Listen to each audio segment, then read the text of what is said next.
So, I predicted a first round knockout from Rakic against Manuwa.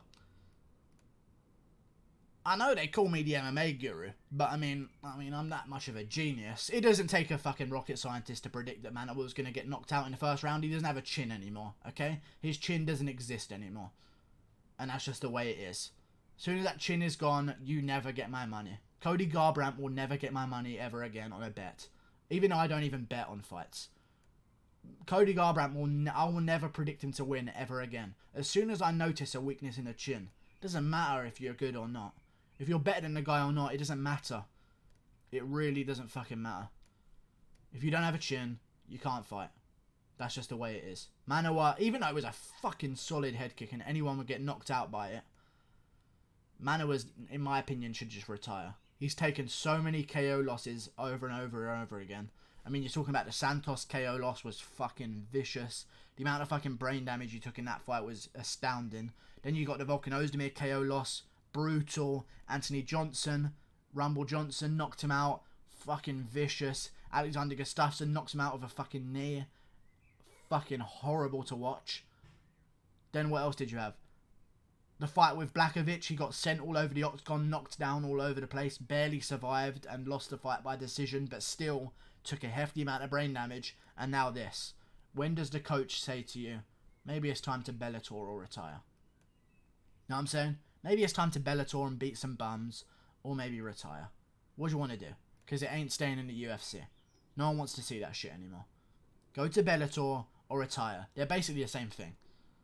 They're basically the same thing. I don't want to see Manuwa get KO'd anymore. I predicted Rakic was going to knock him out in the first round, however you pronounce his fucking second name. I actually called on my live stream, he's setting up the head kick.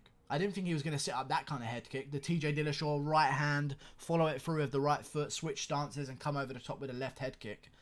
Did not predict that, but I saw him twitching and moving backwards like that, and I thought he's going to throw a head kick right now, right? Because he's sort of setting him up for it. Didn't see that kind of setup. Completely flattened Manuwa. Out cold. Damn. Rakic is a savage, and we've got a new contender at light heavyweight, boys. So get your dicks ready, because light heavyweight is going to be fun times. Real fun. Real fucking fun, boys. Light heavyweight is going to be really fucking fun. I can't wait. I can't wait. We've got Walker. We've got Rakic. Or Rakic. Or Rakic. Or Rakic. We've got Reyes, even though he didn't come off an impressive win against Ozdemir. I mean, he's still a contender that's undefeated. Reyes in the mix. Smith just got a big win. He's still in the mix. We've got Rockhold joining the division. We'll probably have Weidman joining the division soon. It's a good time to be watching the light heavyweight division, boys. One thing that they cannot do, and I'll repeat, cannot fucking do, is match any of these contenders against each other. If they do that, they're the stupidest fight promotion in the fucking world. You already don't have contenders. Do not get them to cancel each other out so that you only have one contender. Johnny Walker should fight Glover Teixeira.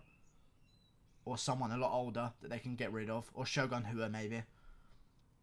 Rakic should fight maybe Ozdemir. That's a good fight. Or Latifi when his back's a bit better.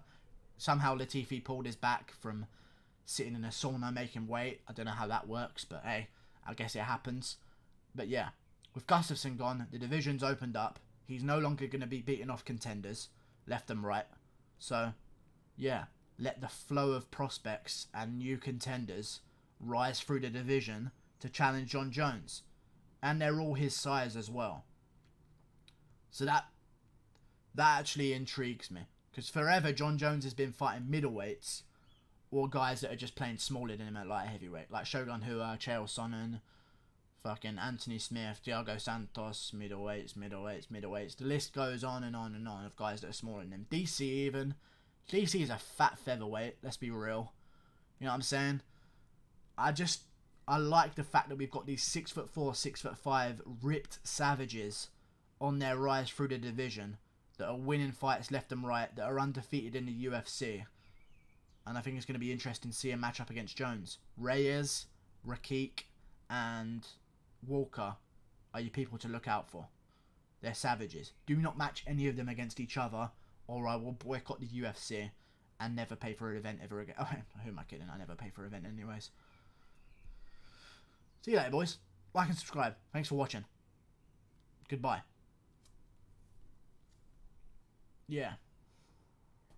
I don't know what else to say. That's all that then needs to happen. I don't know who they're going to fight next. Rakic should probably fight Ozdemir. There you go.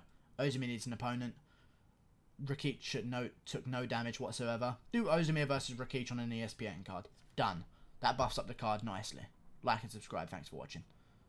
Goodbye.